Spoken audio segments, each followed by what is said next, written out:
We're live, Rick. Hi, my life too? Yes, you are. What is up, everybody? God, 5 minutes goes by so fast. Unless you're waiting for it to start, then it probably seems like it takes forever. Let's see here. Hey, Jose. What does that mean? What does Vatos mean? I think friends. I don't know.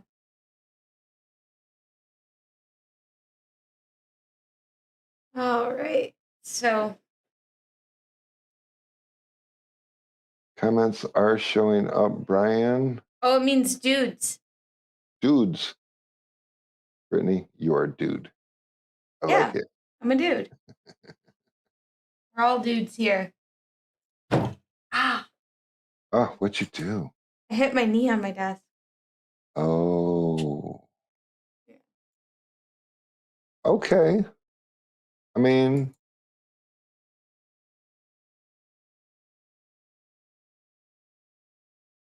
So, I don't know. I mean, you want to just start out with Matt since you're clicking buttons and yeah, not I'm talking? clicking buttons. So why don't we tell everybody if you guys happen to be like friends with Matt Blackmere from Detroit Tint Studio or Tint Stuff, the other page, today is his 3-year anniversary. He has been married for 3 years today. Yay! And yay! Oh yeah, you don't have an applause sound, do you? Whoops. No, I have the cursey word bleep, the drums, and crickets. None of Don't those think any feel of those appropriate. those don't quite fit the situation, does it? But yay, Matt! Congratulations on staying married for 3 years. I know, it's amazing, and it's been like it went by so fast. He said 3 years, and I'm like, wait, really? It Right? makes absolutely no sense. But yeah, so congratulations to Matt and his wife. Very exciting stuff going on for them today. But we did get some good suggestions in the comments. Oscar says, any tricks when installing tint with felt on the windows besides taping them? You say, oh, so yeah. One thing that, and I don't remember who I saw this from, but it works amazingly. You can take a liner, a release liner from a piece of tint you already laid, and you can slide it like between the window and the back edge of the window. So, like, say, here's the window, and it's going into the back edge here. So you'll put your I got nothing here, but so we're going to take this napkin and pretend it's your old liner, and this is the window ledge. So you'll put this in here. We'll actually do it like this so it's bigger, because you can wrap the liner around the door and wet it, and it'll stick to itself. So that's like super cool, because now you've got an absolute clean channel here all the way in and out, if that makes sense. As long as you're not picking that liner up off the floor. You don't pick it up off the floor. You're going to want to save a piece of liner for this sort of a thing. And what really works well is like the back glass liner, because it's big. You can cut it into strips just big enough for what you need for that area, and you can tuck them in there, and it's fantastic.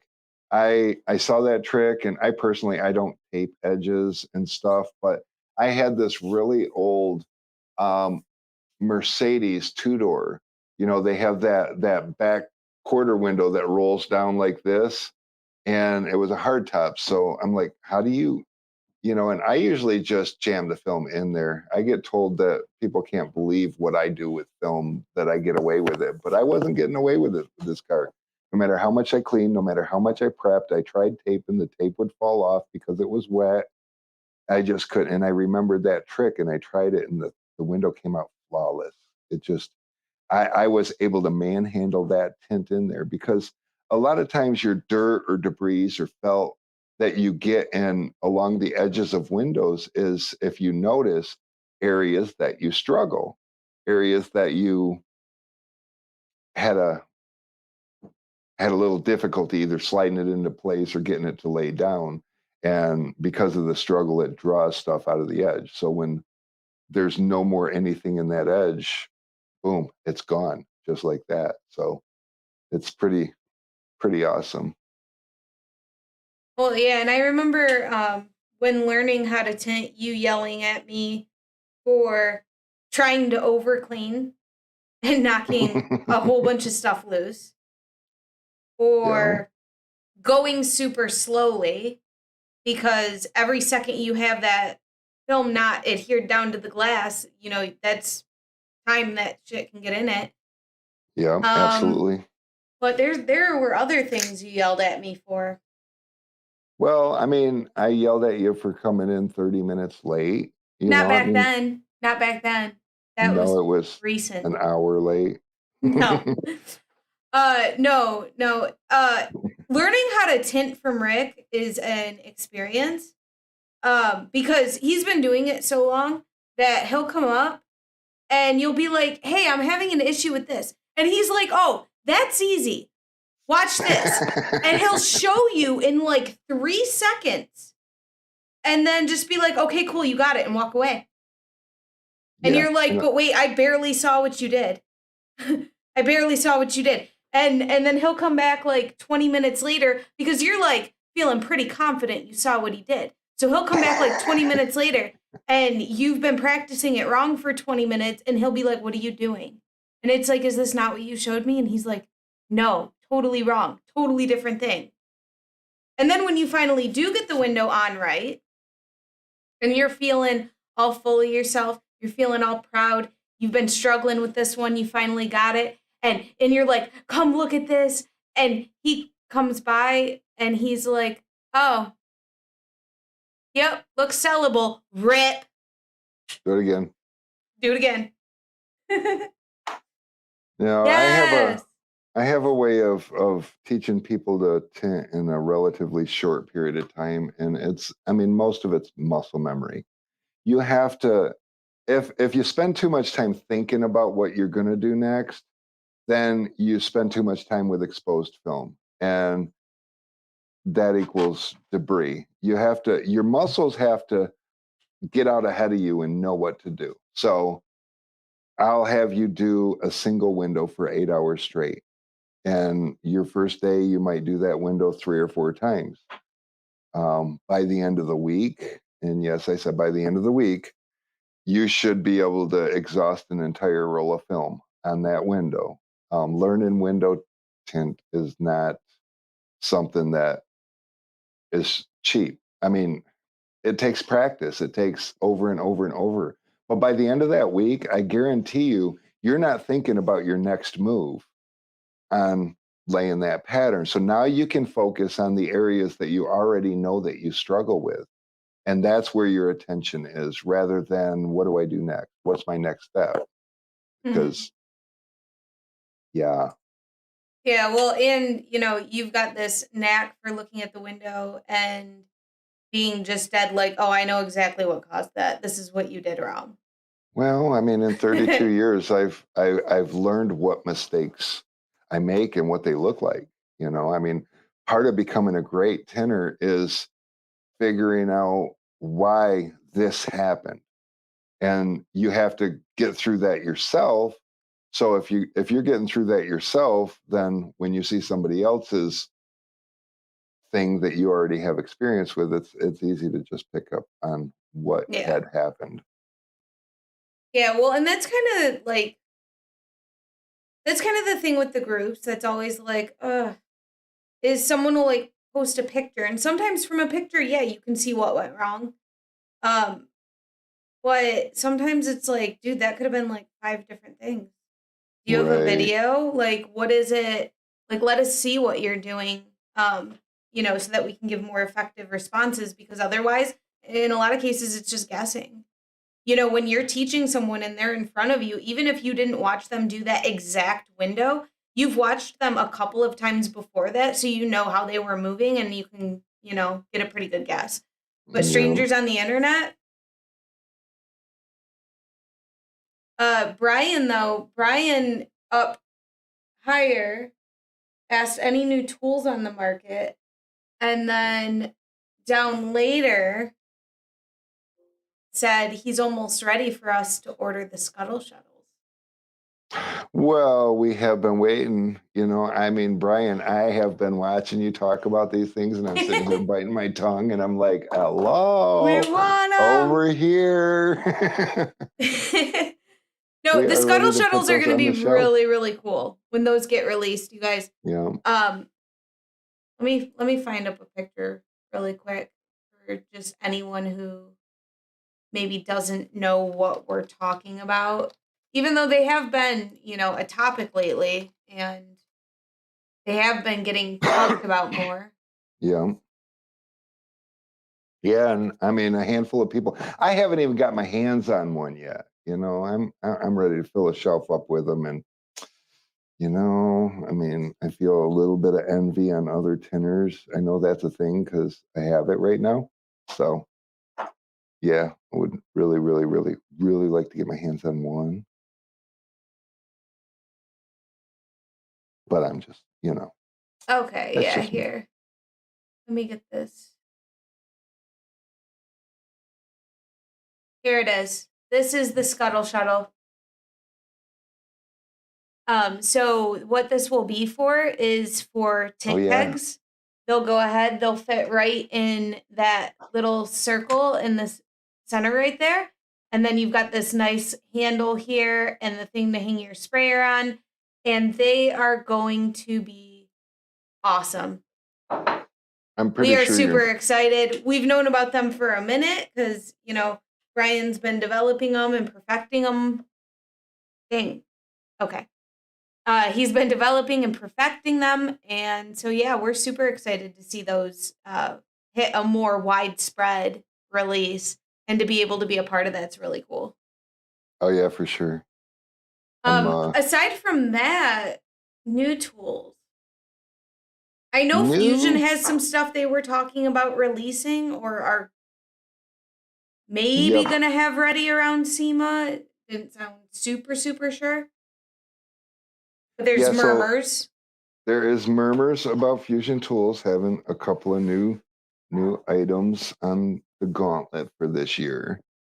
Also, I've been working with Matt over at Detroit Tint Studio. He's branding some tools himself, so we are going to be bringing in, the shank is one of the more popular items in our arsenal, and we buy thousands of those. And it's a little palette tool. I mean, you can go to the dollar store and get something similar. It's shaped real similar. It's a little thicker and it's a little flimsier. The ones we get, they're thin and stiff. They slide into the gaskets real nice. And so Matt took it a step further because if you ever watched any of Matt's videos, he calls himself Detroit Tint Studio for a reason. To Matt, to me, business is all about presentation, and he takes it to the next level.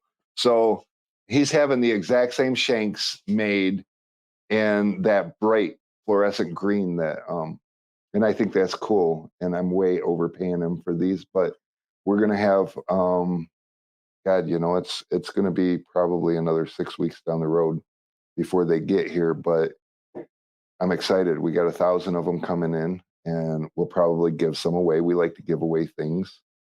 In fact, you know what? Let me go page. Please enter the. Alex, I need a tool runner. Oh my God, I can hear that in your office. Okay, bye. I forgot you have a phone in your office now. Yeah, give me a shank. Give Brittany a shank. We're both gonna need tools.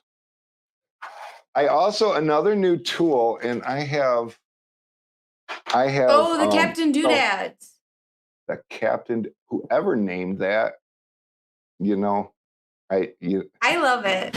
It makes me smile just a little bit. But this is the shank, and it's such a simple little tool. But see, the tip of this is real thin. It's real pretty. I'm trying to make it focus very well, Here, but the let's tool is as punch white it as in. my skin. I can't poke it. Poker. Wrong way. Okay. Anyway, so Matt's getting these made in that really, really bright green, and I think that's super cool. So I'm going to support Matt. For those of you guys that don't know, Matt worked for me for about 5 years, and if you followed Matt like in the beginning, you'll also notice that he went about 4.5 years without making a video because I hired him because, hey, that's not even cool. Shh. Evil. Good thing you don't have sound effects. I do. Oh. So, anyways, for about that, get out of my space. About the wrong side. Around the time that Matt came to work for me, he wanted to do something different. He was working for his dad, and I had a mobile gig going. So we did tent services. And if you guys ever find yourself not having the amount of work that you want, what you don't realize is that there's a whole wholesale thing out there. Now it's usually fast paced and stressful. But we got up to about, I don't know, a little more than 6,000 cars a year. We were doing about $1 million a year in mobile tint. By mobile, I've seen a lot of posts about mobile tint these days. And to you guys that go outside in somebody's driveway and tint a car, my hat's off to you. I live in Michigan. We get 4 seasons, and 3 of those contain a lot of wind, and 3 of those sometimes contain snow. There's a lot of rain involved. We just don't really have the conditions for it. When I do get a chance, I will. But so we had at one point 16 different accounts. And if you're looking for a place to go to sell your services, and don't sell yourself short on this either, because you can go into these places and detail shops. Detail shops want to sell window tint, but a lot of them, the best they're going to be able to do is maybe 20, 30, maybe on a high end, even 40 or $50,000. We have one account that we kept, and they do probably 50 plus thousand a year with us still, and they only take 1 day a week out of our time. But we would go in here, and these guys can't afford to hire a good tinner, because if they're only doing $20,000 or $30,000 a year, how many of you guys want to work for $20,000, $30,000 a year? You don't. So you've got leverage already walking in the door. And you go into these places and you're like, hey, I have a tent service and I understand that your business, a stereo shop, 12-volt shops, a lot of them, they really want to hire a tinner. But again, 10, 15, 20, $25,000 a year is all they can do. And they can't hire a tinner for that. So then they hire a tinner and make the tinner do 12-volt work. Now, I was one of those guys for about 20 years. I did auto accessory. Well, actually, not 20, about 16 years doing all the above. I did auto accessories. I did sunroofs. I did truck accessories. I did 12-volt stereo alarms, remote start. Nobody wants to do that. Nobody wants to do that. But these guys are desperate to hire somebody, and then their tinner's not happy, and then their tinner runs off. So we go in there and we're like, I understand that, you guys, your customers want tint. We can help you with that. So here's the kicker. We're going to get 75% of your ticket, and we're going to set your prices for you. We're going to take care of all the warranties. We're going to take care of all the headaches. All you need to do is take your already customer that wants this service and schedule them for us. the accounts that show promise in this, you can actually give them one whole day a week, because another headache that a lot of people run into is the phone always ringing. I can't get anything done because everyone's calling trying to schedule things. That's just not how you do it. It's really simple. You tell them, look, I'm going to give you Thursday. Who is calling me? This is retarded. Oh, it's somebody that's married to me and should know that I'm doing a live right now. But so these people, unless she's telling me I shouldn't talk about this stuff, but I'm sharing. So Brittany, your face is priceless. So these people, you can tell them, I'll give you Thursday, or I'll give you Friday, or whatever day of the week you want to give them, and we're going to try it out and book whatever you want during that day. This is how long it takes me for this kind, for a 4-door sedan. And we always told them 2 hours for a 4-door sedan, an hour for a set of doors, and an hour for a windshield, and let them work it out from there. And as they get to know us and we get to know them, then we can bring those schedules a little bit tighter. Maybe 2 hours is good for a 4-door sedan, but most of you guys know 30 minutes is probably enough for a set of doors, and it still gives you, I'm a smoker. I don't know if you guys are aware of that, but I need my go outside and smoke time. I ain't got time to sit in here and just work all day. Besides that, I got phone calls to take and stuff because I'm a social nut too. When I get on, if you've ever talked to me, well, hell, you're listening to me right now. So yeah, I just get talking and I don't shut up. But once you do this, little by little, you build on it. And then you find yourself so goddamn busy and you're setting their price. So whatever the standard is, when I started doing that, and we took over the operation in 2013, the standard tint job, and well, in 2011, the standard, when I first became unemployed, the standard tint job for a 4-door sedan was $165. It was ridiculous. And I know a lot of you guys might have a real washed out market like that, or even worse. Well, that's not acceptable to me. In '89, when I started, we were getting $225 a car. And let's face it, things haven't gotten cheaper. They've gotten much more expensive. Except for tint jobs, for some reason, it didn't make any sense. So by 2013, we were up to $199 for a car. And we learned that we can raise the price every January. Every January, we're slow anyway. Screw you. We're raising the price.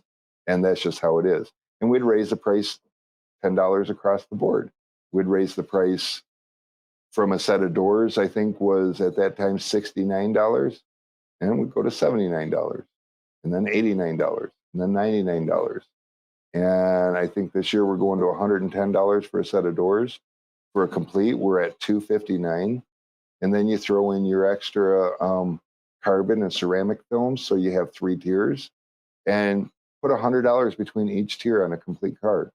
I see so many people trying to sell themselves short and think, well, the box only costs like $20 extra, so I'm only going to charge $20 extra or whatever, and the customer is paying for value. And if they value the product, they're going to pay for it. So we get $259. Respectfully, for the carbon line, we jump it up to $359, and then $459 for the ceramic. Oh, you're wrong. You were wrong on our pricing. We're at $119 for doors, $269, $369, $469 for completes. All right, so thanks, Mom.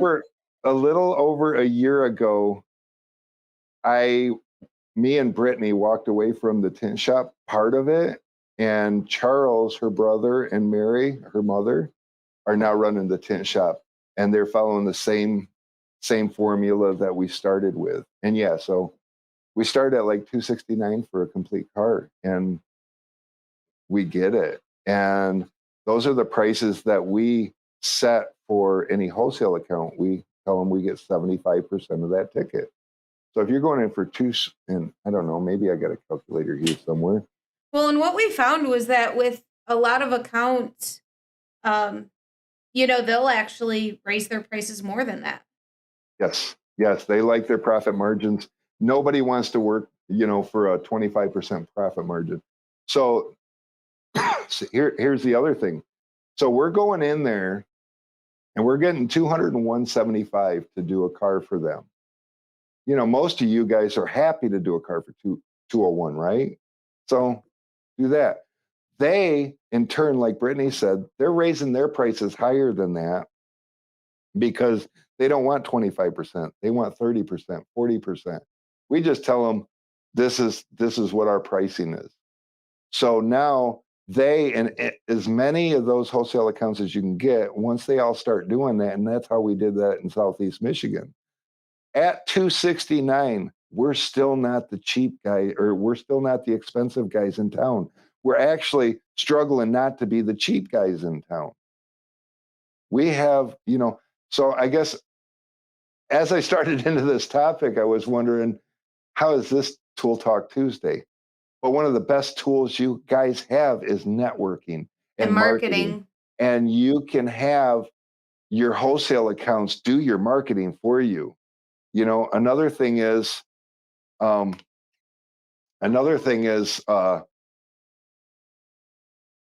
you make a lot of friends. You get to know people, and people get to know you. And before you know it, your phone's ringing, and you don't even have time for a shop. Now, at one time we had like 5 tinners, and like I said, we were doing close to $1 million a year and 6,000 plus cars. I will tell you that was stressful, and it was causing a little bit of angst because tinners, for whatever reason, and we paid our tinners a lot of money. Most of them made upwards around $100,000 a year, and they would see us getting like 10% of the money. They're like, "Oh, wait a minute, that ain't cool. You're getting rich off me," and they would leave because, well, that's what tinners do, right? That's what we do, and I'd have to find new tinners. And one year I had 2 tinners needing to leave. And these 2 tinners, they were great, but they were leaving for different reasons. And I was all on board for that. But losing 2 tinners at once and having all this and everything. And we just decided that we're going to start trying to find tinners for these accounts and just letting the accounts go. And we let 15 of them go. We still have 1, and it was over the course of about a year and a half that we dwindled these accounts. We didn't just call everybody up and say, "Hey, sorry, we're not doing this anymore. Screw you. We're done." Right. And that's kind of, it goes back to making relationships with the shops and other business owners around you, is because when we decided to do that, we were able to go to other installers that we knew that were mobile and say, "Hey, we've got this account. This is roughly how much they do. This is what it's like working with them. Are you interested?" And then those accounts weren't left with a bad taste in their mouth with us. And it made a lot of them not go around bad mouthing us because they felt like they got screwed. Yeah, 100%.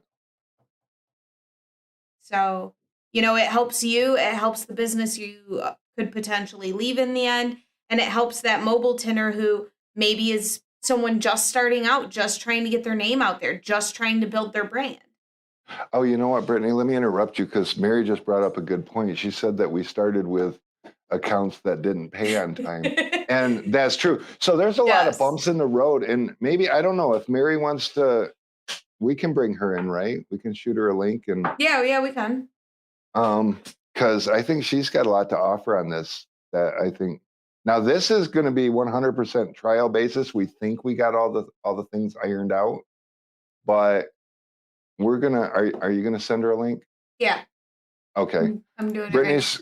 Brittany's gonna send my wife a link, and with a little luck, she'll get on here. I don't know how busy she is. We didn't discuss this with her. We're popping. I will pay for this later tonight, guys. Don't worry. But if she joins in, she's got a plethora of experience with the business end of doing what we're talking about. But there is a lot of money to be made. Although we don't do that part anymore because it's just stressful. I mean, when you find yourself getting a little burned out, you might want to think about an escape plan. In 2015, we rented the shop and decided we're going to open a shop. And by 2017, we became a distributor. And then from there, we Hi, just Mama. started. I'm gonna bring her in. Oh, she's here-ish. Hold on, Now I'm Brittany's getting got there. to figure out how to do the.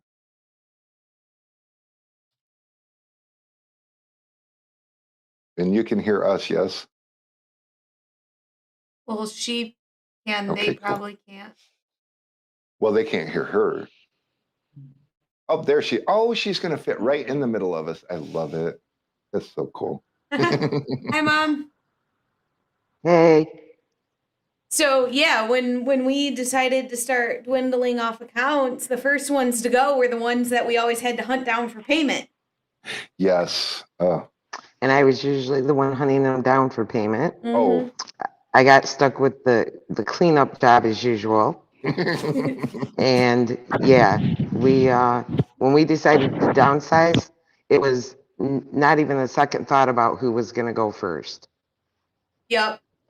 because we had accounts that would wait 2 and 3 months until I showed up to yes. pay us a check, while they sat on thousands of dollars of our money. Yeah, we had that And then we one had account. accounts that paid every week like they were supposed to. Yeah, we had that one account. Remember the one that you took the credit card machine down there, set it on his counter right in front of his customers, says, we'll take a credit card. I don't know, you need to pay us. I mean, sometimes you do have to get aggressive, and Mary is really good at that. She is so as matter of fact about these things that there is no BS in her. Me, I'm a nice guy. You call and be like, oh, look, I just had taxes due or something, and it's like, okay, I'll give you another week. And Mary's like, what did you do? And so she's like, I'm going down there. So off she goes, and she handled it. But yeah, so that's one of the things. The other thing, I guess, is, how do you deal with, because these guys, their day's Thursday or whatever, and they have a customer that absolutely has to come in on Tuesday. How do you deal with that when somebody else already has Tuesday? Mom to the rescue. Thanks, Charles.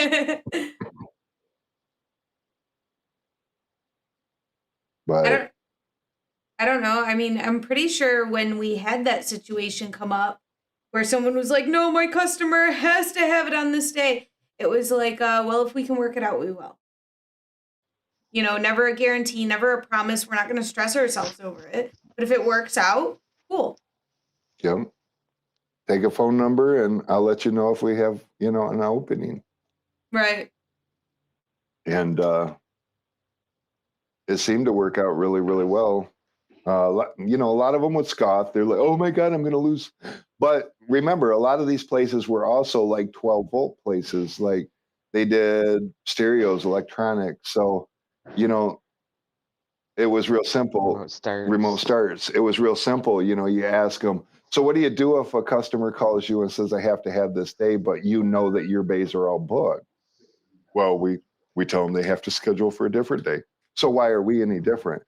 See, one thing you can't do, and you can't let emotions play into it. You can be real stern, but some of these guys, they'll try to provoke you. They'll try to fight with you. And you don't have to entertain that. Again, know your worth. They need you, and you can run the show. You don't have to ever, and one piece of advice I can give to everybody, because I hear this a lot, is don't form a partnership with somebody. They'll try to be your buddy. Oh yeah, come on in. You can, well, we had one that wanted Mary to come in and work out of their offices. And again, I'm a pushover. And I was like, hey, Mary, look, these guys want to give you an office. How cool is that? And she's like, hell no. Hell no. And I'm like, why not? Because they don't own me. And it proved absolutely 100% true because a little while down the road, oh God, I almost said bad words. But that man actually tried to fire one of my tenors. And I had to call him and let him know that that is not how that works. You don't get to fire my tenors. Mom Brittany's Mom was very good at handling him when he tried to overstep and run our business. I think Mom made him pee himself a little bit a few times. Yeah, she absolutely. He didn't know how to take her. She was 100% just more than he didn't know anything about that sort of thing. Oh, you want me to move her over? He wasn't used No, I was trying to. anybody standing up to him. He was used to being a bully, and he was used to getting his way. And that's what it came down to. Yeah. I didn't allow him to bully me. And when he asked if we were ready to drop him as an accountant, I said absolutely we were. And I put him on hold and came back, and he changed his mind. Yeah, she's like, hold on, let me get Rick on the phone. And by the time I got to the phone, he's like, oh, I just want to say I'm really sorry. We just need to figure this out. And it's like, well, we already have our boundaries. We already have our rules. And you just need to find a way to fit into those. Otherwise, it's been real nice doing business.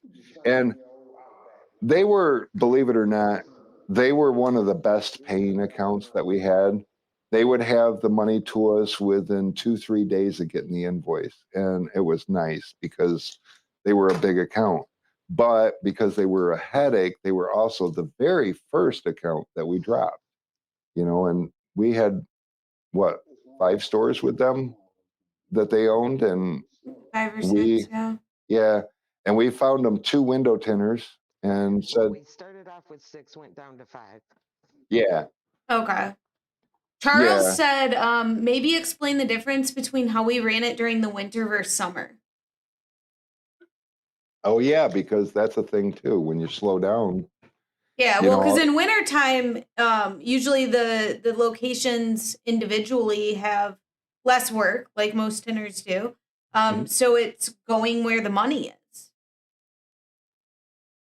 Who can pull in what? Let's fill up days. Usually when we would add counts. Yeah. Yeah, and then regret it come spring when tax time hit and scramble and try to find another tinner but that's how we got up to 5 tinners plus myself. It just got. But the cool thing about doing that too is, don't get me wrong, the stress is, I focus on the stress a little bit because it was really taxing our family dynamic. But the cool thing about it is, so every now and again you get a car that busts your ass and a store that's got you booked up entirely for the day. And then this car just set you back an hour or 2 hours. And now you're going to keep these guys late, except for there's 4 or 5 other tinners that are probably going to wrap their day up early. And we swoop in to help each other out. That's a cool. Yeah. A phone call absolutely puts it all together. And we actually had. But what? Go ahead. But back to winter. With winter, what we used to do with the guys is we would base who worked based on the work that we had, and everybody would end up with an on-call day once a week. Yeah. Remember that? Yeah, that was actually good. Except for when it got busy on somebody's day that they wanted. Oh, so because we're tinners and we. A doctor, when you tell them they're on call, they're available, and so when their pager goes off, they go to the hospital. So the on-call days, sometimes you would be like, hey, I got a car sitting here at we'll say Westland store for you to go do. And they'd be like, well, I can't. I'm at Cedar Point. Wait, what? If you want. And that's the other thing. We always allow as long as we're not scheduled out to when you wanted a day off, take as many a week. Matt, when he worked for us, he would take, oh my God, he got vacations like a UPS driver. I swear to God, he just took so much time off. But, and I don't know if you guys, I don't know if you guys are aware of, UPS drivers and the amount of vacation time they get, but it's ridiculous. And Matt would take a lot of time off, but it was cool because as long as, Mary and her office people knew how many tinners they had, they could work with it. It's like, this is all we can do. So sorry, can't take anymore. But I don't know. Now I feel like I'm really off on a long tangent, but honestly, if you guys are trying to figure out how to get successful, make money, there's a fast lane into this industry where you have a lot of control. You all of a sudden you don't have to worry about the guy down the street and how much he's charging and whether or not you're slow because he's cheaper than you.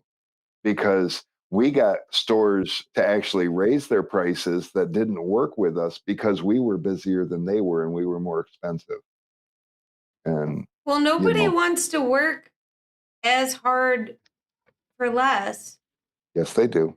No, they don't. No one wants to take less money. Nobody wants to do that. See, in their mind, they think so, but like, it's just because they don't know. Never mind. We don't know. Wait, we got a lot of people watching right now, don't we? Hi, yeah, we're up to 13 right now. We've lost a couple, but it's fine. Well, I get rambling and we got 3 people watching on YouTube. Mom, a comment was made Yes. when we were talking about what a ferocious bear you are. They said that's where Brittany gets it from. Brittany, half the bear I am. She can't even come No, close. It really no. looks bad. No, I will hide in the back and send my mom up to the front. Brittany gets upset with a customer and she is super nice to the customer. The customer leaves and she comes and yells at me about it. I don't yell at him. Oh. I just cuss. I just cuss a lot Loudly. about what a difficult individual they are. I was trying to decide if it was worth it to reach down to the bleep button, but we've missed it a couple times. The opportunity has passed. Okay. Well, you can beep it for just good measure.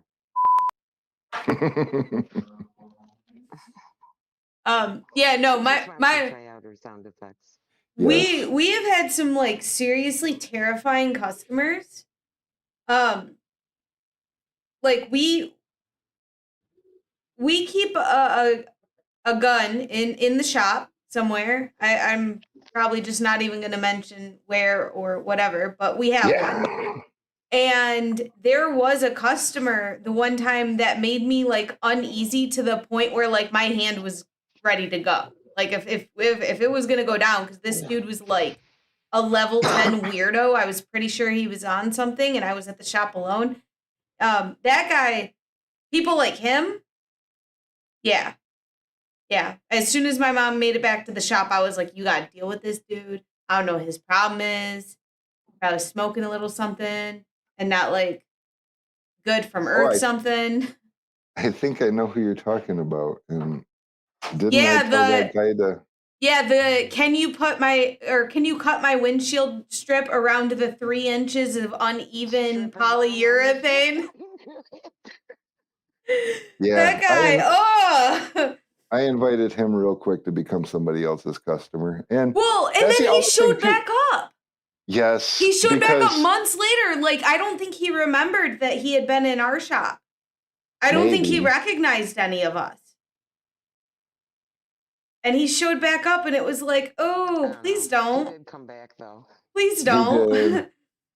But, I have a rule. Oh, you still have counter help, don't you, Mary? I hear your phone going off. Yeah, a golden rule though is here and there you are going to have to tell a customer to kick rocks. Always be polite. You can be stern and polite. Don't ever, engage emotionally with a customer. And sometimes it's not possible. You will, but you don't, the customer is going to want to go talk about you, going to want to say things about you. And I mean, I'm not talking about the crackhead that they just told you about, because like they said, probably didn't even remember being to our place the first time. But sometimes customers, you can get a customer to apologize to you if you're just not emotional with them. And you can keep a customer that way and still put them in their place. Yeah. I mean, I almost slipped off the edge a little bit. Mary, remember that one Jeep Grand Cherokee side window cracked when I squeegeed the edge? And I'm like, what the fuck? Well, it happened in my shop, so it's my responsibility. But you have to go tell the customer about it. So I go up to tell this guy, and I'm like, sir, so I have good news and bad news. And he's like, well, what's the bad news? I said, well, the bad news is your window cracked. I'm not sure why. And before I could get another word out of my mouth, he just started, yeah, what? Oh, you gotta pay for the, oh, you're blah, blah, blah. And I don't know, choose your words wisely. And I didn't, because I'm like, sir, if you could just take it down a notch. And apparently that wasn't the right thing to say either. But after he calmed down, and I didn't get emotional with him, I didn't join in with him, but after he calmed down a little bit, I said, I'm just trying to tell you, it happened in my shop. I don't know why it happened, but I'm going to pay for it. I just have to, set it up. It's going to be an inconvenience for you. And for that, I apologize. That guy brought us, how many cars did that guy bring us after that? I swear it was, he's up to like 7. Oh, we can't hear you, Mom. Oh, are you muted? I think she muted herself when the phone started ringing. Oh, and she's saying all kinds of good stuff. I can tell. Still Are you can't hear muted? you. Unmute yourself. She's like, hold on. Stupid technology. Don't worry, I have the same troubles. She says she's not muted. Uh-oh. Hold on. Technical difficulty. I'm not the one pushing the buttons this time. Uh-huh. But you can still hear us, Mary?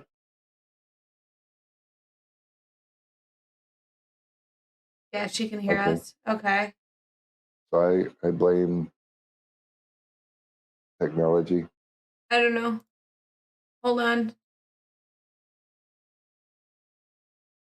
Where are you? There you are. Hold on. I promise I'll bring you. Oh, there's your desk. Hi. What did you do? Oh, Mary's probably trying to. Hold on. Let me take her out and pull her back in. We will see if that helps. I should hear her in the room. I don't hear her in the room either. She may need to leave the room and come back in. So let's try this. Technical difficulties always during a live. Okay, talk.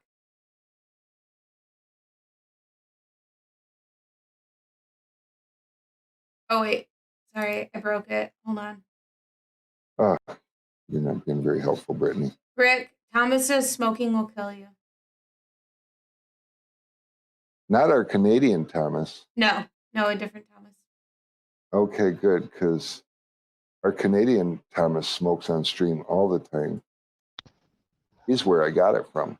Can you hear me now? We can hear you now. Yay! Okay. Yeah, Okay, I so, don't know. I yeah. left and came back. I could still hear you guys the whole time. That customer that. So what were we talking about? It was the customer with the Jeep that Rick that we broke his the window window. on. Yeah. Yeah, we're up to about 7 or 8 cars, and the car that we broke the window on was actually his wife's. Oh, his wife's Jeep. Yes. Mm-hmm. But because of how we handled it, he just thought that was great, and he brought us everything, and he turned out to Reaching be his whole family and yeah, and yeah, we've tinted cars that he sent us that we don't even know came from him. You know, he'll come in and he'll mention, "Oh, did such and such bring a blah blah?" And we're like, "Yeah." So yeah. Uh-oh, Brittany, what did you do to her I didn't do anything. picture? You He'll come broke it. back. She's abstract. We can still There see. it is. We can still hear her though. Yeah, the sound stayed. No, this Thomas is a Dane. So I got a Thomas Anderson on here. He yeah, says, he's a Dane. "Oh, the Dane Thomas." Yes, not the Canadian Thomas. Well, let's pretend I don't know what the hell that means because I'm not smart. I feel like a Guys, Dane we need to collect a Thomas from each country. was like the Danes in like Vikings or something, or Like Danish people, oh, the Danish people. Denmark. Okay, I don't know. I'm It's not really a okay. It's smart okay. person. I know about window tears. Or I was no, gonna talk about these again. Danes are. I don't know. We're American. We don't know these well, you things. guys are done talking about the past. Are we? Yeah, I mean, Yeah. that's pretty much On your the. cigarette. I can't. I have to smoke. You're making me nervous. I'm not used to you watching me while I'm at work. Get out of here. All right. Well, I'll let you guys get back to it then, because I got a couple things to check on. Well, All thank right, you for bye. Thank you for enlightening joining us with your us. experiences. All right, so there we go. Yeah, Okay, so our first on-air guest was that was pretty successful. pretty successful for What kind of Our- window was broken? It was a Jeep something. It was a front driver window and Grand Cherokee, about a 2015, I would say. And yeah, it did was you the ever front- figure out why it broke? No, the glass guy said that there was a problem with the regulator, and it was when it come up, it was twisting it, and so it was probably twisted because they're laminated glass. And he said that it was probably twisted when I rolled it up, and then putting the extra pressure on it to squeegee probably just popped it. He couldn't find anything wrong with the glass or anything, but either way, it was what it was, and Yeah. you know I paid for it, you know, and that's what you have to do. That's the other thing that I learned over the years is be willing to lose money for any customer. Well, even and if you can make relationships with like detail shops and glass shops and stuff like that, you do Yeah. break something, those, you know, sometimes it'll be like a favor thing. Like I do you a favor this time, and then, you know, if one of your guys detailing scratches a window or something, then I do you a favor and replace it. Building those relationships can be really great and really valuable. Stupid camera. Tell it to stop moving. Stop. You want to be an on-air guest, Douglas? We'll bring you on right now. Put them in my place. I can still stay on audio, and then I can smoke behind the scenes because my cigarettes still. Let me see here. It's still following me, Brittany. Yeah, of course it is. Stop. Thank you. Stay. Oh God, I'm snagged. Told you we should have got wireless headphones. No, I told you, and you said, but look at these great headphones I got, and they are really great. So They are. They just hook by a wire, and I don't like that. wires are like that. Hold on, I'm about to text you, Douglas.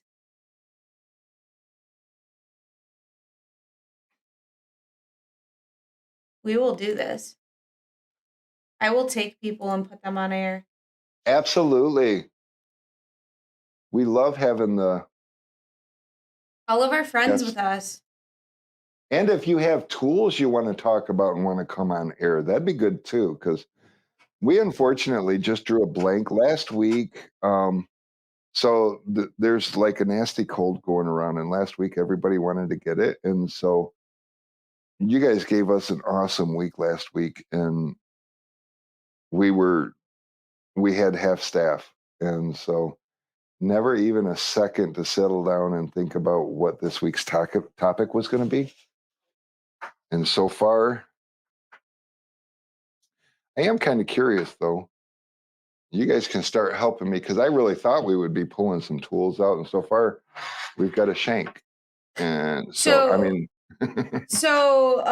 Yes, there are going to be some situations where no matter what you do for that client to make it right, they're just not going to want to come back to you. And honestly, like if you put in that much effort and they can't look at the situation and be like, you know what, stuff happens, you're human. Is that really a customer that you want to keep?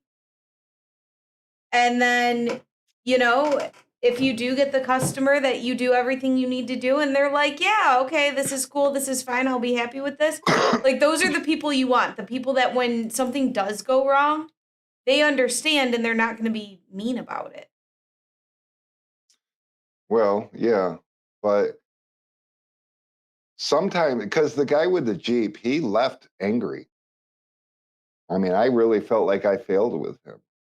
But basically, at the end of the day, when you look in the mirror and you can't think of anything you could have done better, you did good. Their response isn't really what's important. What you see in the mirror at the end of the day, that's the most important part. And it pays for, like Mary said, 7 or 8 cars from this guy plus referrals. And I broke his shit. Hey, Now we have Doug. Hey, we have speaking Doug. of, I got a story for you guys too. I've actually broken not 1 but 2 Ford Explorer windshields, taking Yep. the mirrors off, and 100%, it's how you handle it.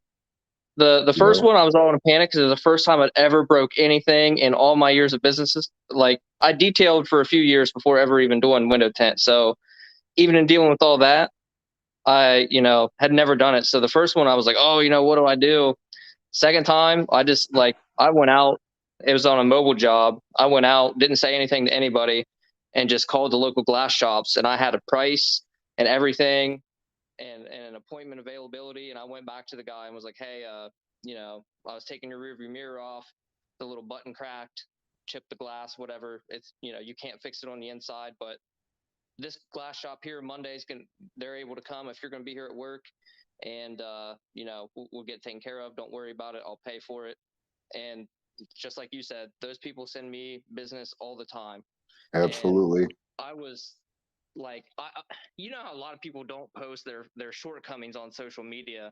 I was like, I posted it, and his wife commented and was like, yeah, but you handled it so well. We'll always recommend you, blah, blah, blah. And other people saw that in the comments and thought that was just the coolest thing. So yeah, like you said, if it's all in how you handle it. If you did everything that you could and you don't think that you could have done it better, then, it sucks. It keeps me up at night sometimes when I'm thinking about how to interact with customers. But if you've done Well, all you can, one of the key things that you said, and you learned it on your second oops, is you have to go to the customer with the problem. Yeah. But if you can go at the same time with the solution, they prefer that. Before we ever reach out to a customer, and I didn't even think about it, but we do. We always call around and find the solution. Our son, Brittany's brother, Charles. I was going to say, don't say our son. He's not Do my you son. remember I what don't kind claim of- him. Wish Mary was on the phone. Do you remember what kind of car that was? Wasn't it an Aston Martin something? Aston Martin. Turns out to be a $6,000 windshield that you can only get from Italy. So yeah. I've never made an insurance claim in my life, but we got on the phone with, yeah. And it turns out we only had $100 deductible. It's like, oh, that's the coolest thing ever. I mean, the customer didn't think so, but So that customer was like, all right, look, this is going to be taken care of. Unfortunately, it's a dealer item only. They're going to be ordering it and it's coming from Italy. So this is going to be, but everything was in place for this guy. And it was awesome, and we've been paying for insurance for years, and I can't stress that enough. Insurance is a must. You need to have insurance to operate if you're going to do any kind of volume, because you never know that one thing that could happen. That is just, I mean, $6,000 for a windshield. Are you kidding me? Yeah. So Especially if you have people working for you. yeah, Because you can kind of mitigate your own risks, but I've found with having people, I had a couple people working for me during the summers, the last couple years, and things that you see is like, oh, I can't do this because whatever reason. I mean, it could be simply just simple stuff like how you run your extension cords or whatever you're doing.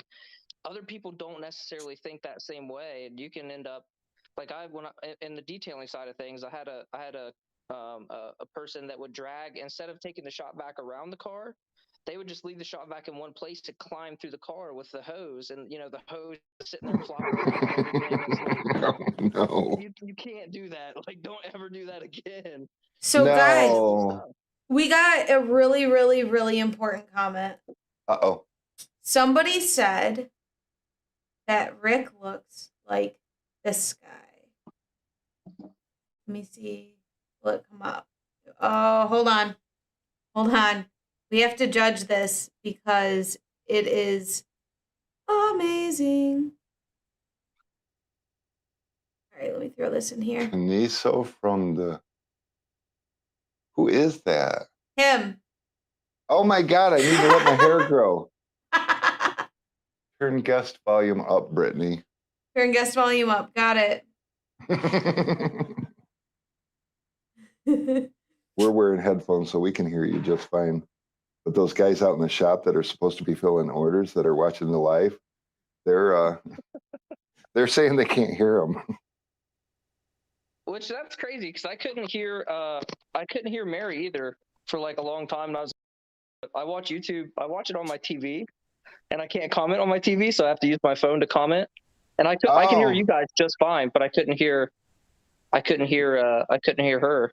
Yeah, and then, she's a little low. 10 seconds I could. So Brittany is in charge of the stream, so she's got all the audio meters and stuff. And so, yeah, I don't know. I got a meter, but I can only see mine, and I can see I'm coming up to where I should be. Okay. And no, you didn't miss the free tools. free tools? We get free tools? We have a shank. So far. We have two shanks. We have two shanks.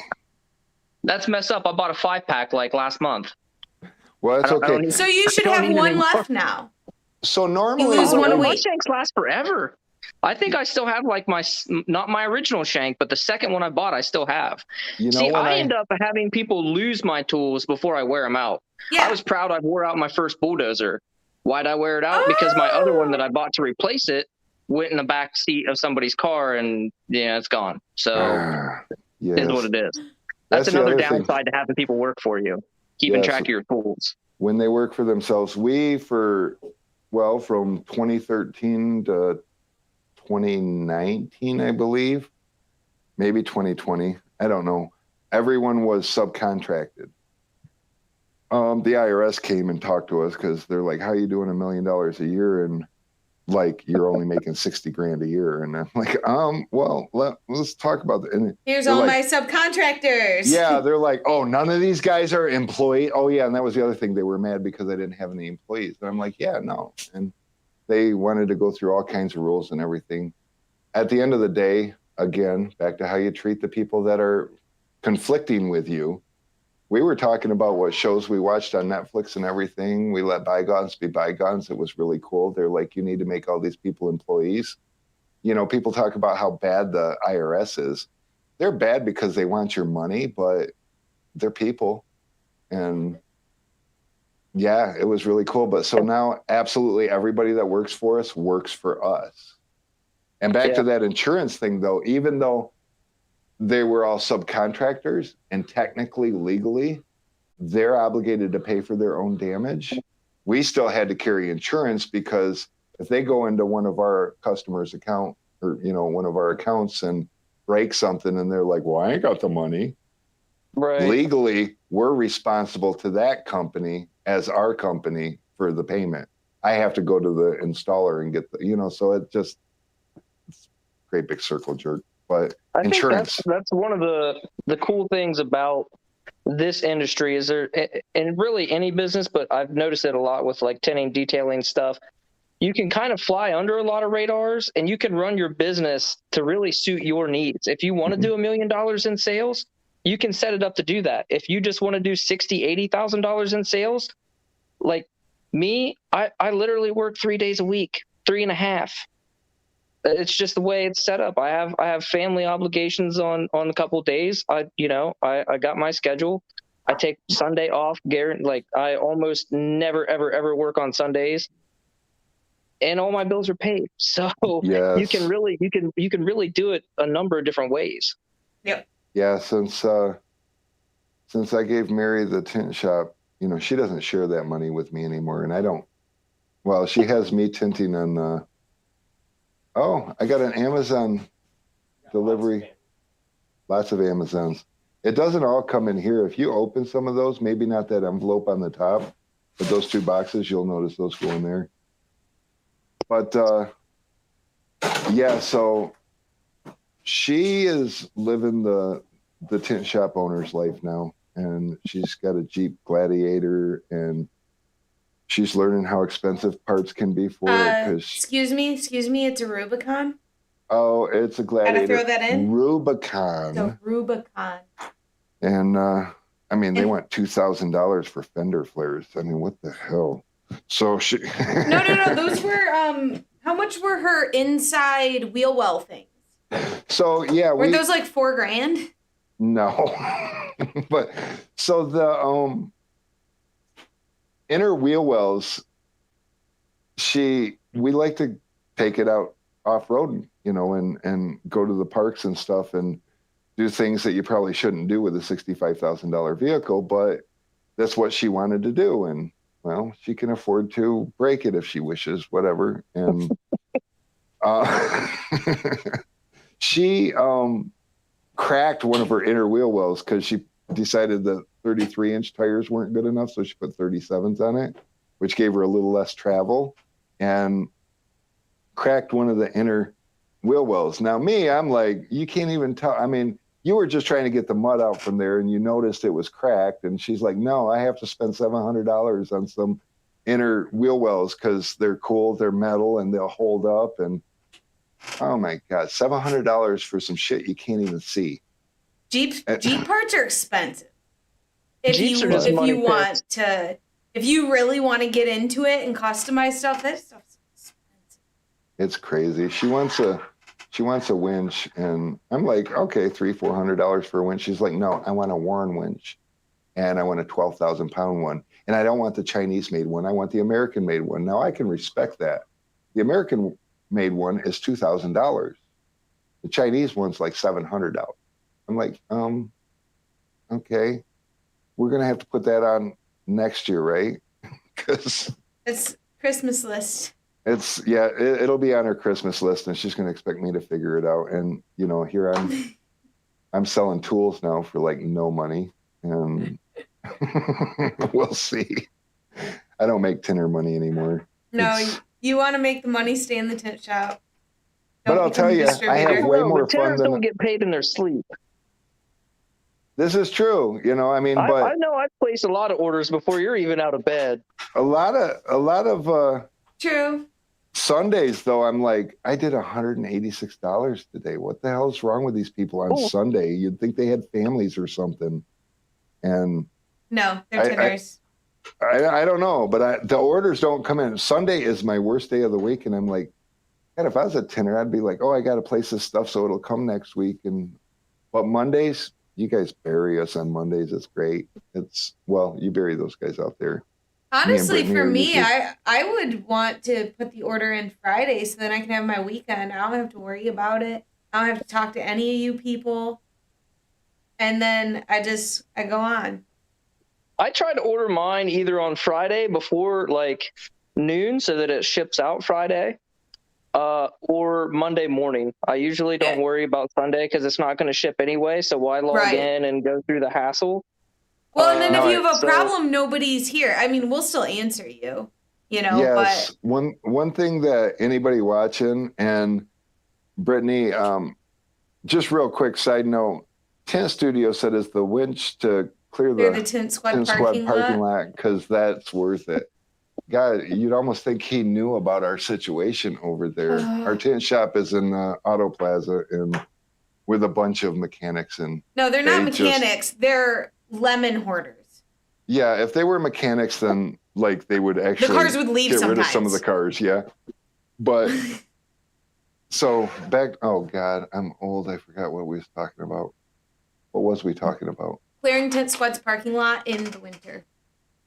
Oh yeah. So no. Before that, I Before said, that, remember- yeah, we were talking about orders and Oh, Sunday being about the orders on Oh, Sunday. Yeah, yeah, about how for- we'll answer you, but like, Yeah, so you can. Our phone system shuts off. It starts up at 9 o'clock Eastern every morning, Monday through Friday, and it shuts off at 6 p.m. Period. That's not something we don't have to push a button. It's the most amazing thing, except for we understand your guys' situation. So you can text us. A text message to our number will go to my phone and Brittany's phone, and you can email us. I try to monitor the emails over the weekend. or Facebook But- message. We both have access to the website and ability to take care of things, and we do take care of things over the weekend. Well, most But you- things. I mean, but if you have some sort of obscure request and you're like, hey, this is what I need and we can't do it, we can at least tell you that we can't do it or that we'll handle it Monday. So at least, you know, you can let us know while it's on your mind and you don't have to, oh, I have to remember to call these guys Monday and then forget and then your life is ruined. Ruined. Ruined. Well, I'll tell you from a tenter that I've used other distributors before, and I came back to Sun because of customer service. And I mean, anytime you call, if you call other places, you might be able to get an answer, but they'll be like, "Well, hang on, I'll have to talk to somebody in the warehouse, and I'll have to have them call you back," and then they never call you back. With you guys, you could call. Like, so if anybody's watching out there and it's like, I don't know if I should order some window tint from you guys, you should, because if you call either of these two, they will give you an answer on the spot. And you know, who else? What other distributor are you going to text and get a response to on a weekend? Right. I don't know any. Well, what other distributor can you text? I mean, there are a couple guys out Great there that question. sell tools out of their shops that you can text them and they can help. But see, we have, I don't know, I think we're closing in on 1,300 SKUs. We're a full blown, you know, we've only been going since 2017, and we're a full blown distributor. I carry 2 different brands of film, and between the 2 brands, 6 lines, a full architectural line. I mean, we're absolutely 100% full service. We're up in the big boy. We're at the grown-up table, and yet we still will handle whatever Well, we can. that's how over the you got weekend. there, by handling people. Mhm. You know, customer service. That's how you got to the big boy table. Well, and, So- Because a and lot one of of the places, things if you order something and it's back ordered, they won't call you. They won't tell you.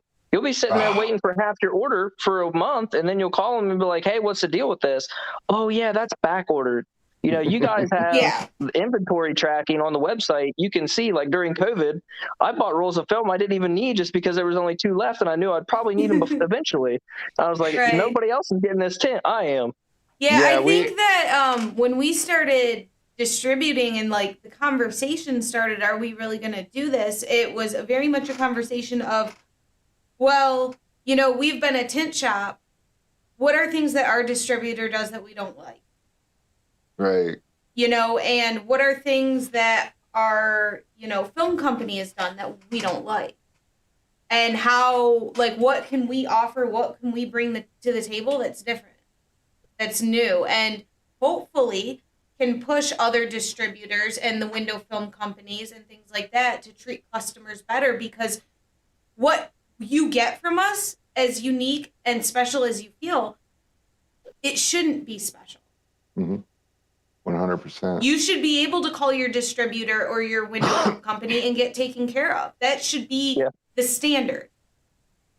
We had, when I realized it was a problem when, you know, we build the tint kegs here, and some of the stuff that we were trying to figure out, we had to figure out, like an inline filter. My whole career, an inline filter was just a cheap paper inline gas filter. The problem is they wouldn't last. They'd eventually plug up. You'd be out in the field, and all of a sudden your water would quit spraying because that paper liner inside sucked. So it was a scramble to find something that actually worked, that filtered enough to make a difference. And we found something that was 40 micron. It was amazing. And it was a air oil separator. It, you know, and me not knowing a ton about chemical reactions to things, I figured it's got aluminum body, it's got a glass bowl, and a bronze filter.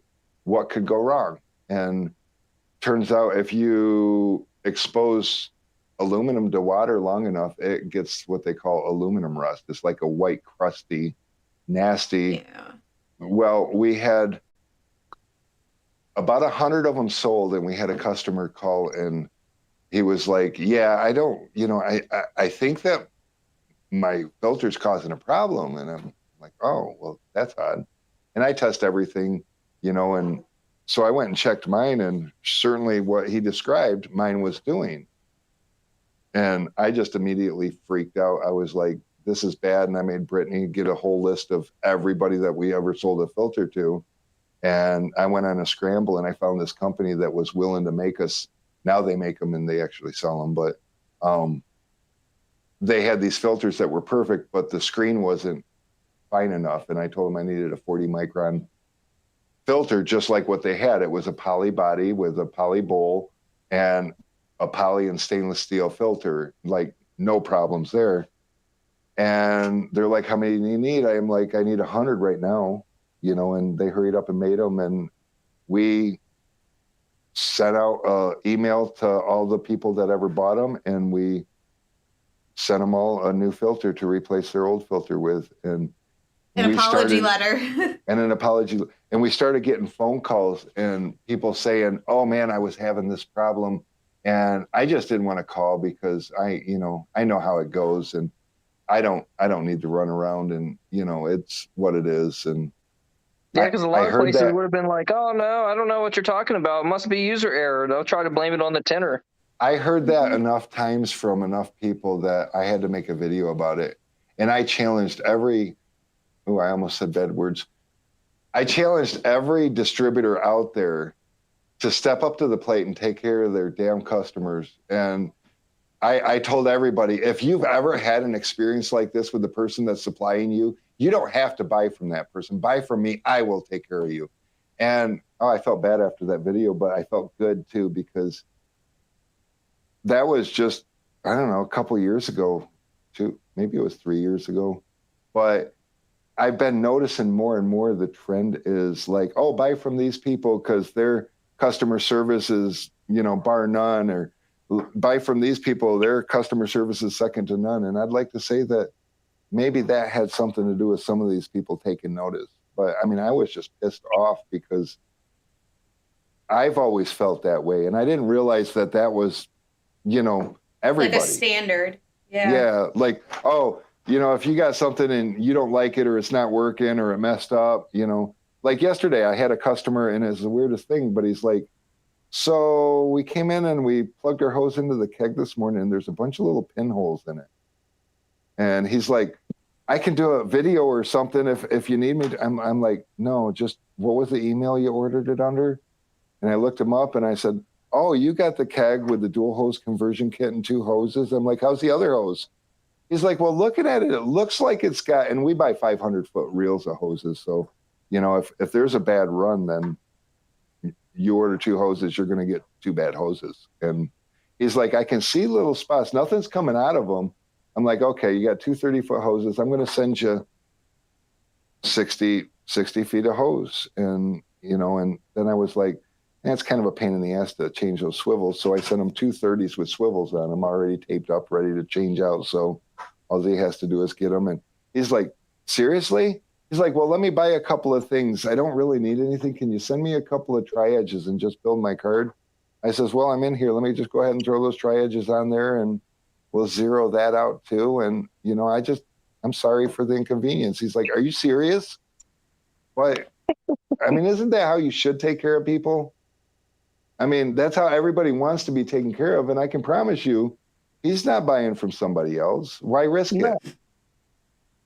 You know, and what did it cost me? 60 foot of hose, a couple of $10 swivels, and a couple of, I don't know, 3, 4. How much are tri-edge cards? Watch, they're like $20 a piece or something. They're like $4 or $5. Okay. Something like that.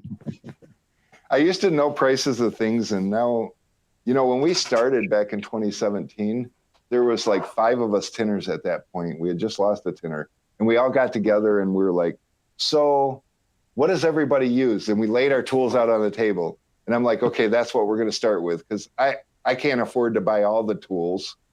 And we just have been encouraging people, if we're not carrying something that you want to buy, tell us and we'll carry it. And now look at us.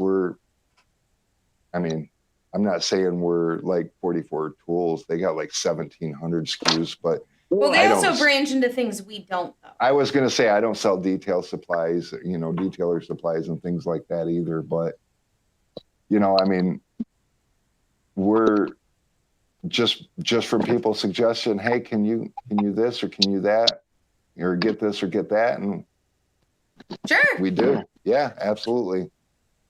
And, While we're on the subject of tools, aha. I learned how to tent with one of these handles we saw last week. Ooh. Oh yeah. Ooh. Cleverly. Oh, that's one of the gorilla tape Chinese ones too. Yeah. Well, that's what I told Brittany. Yeah. I sent her an email or something. I was like, I learned how to tent with one of those. So I still shrink film with a felt wrap Bondo. Yeah, there you go. And- Jeez.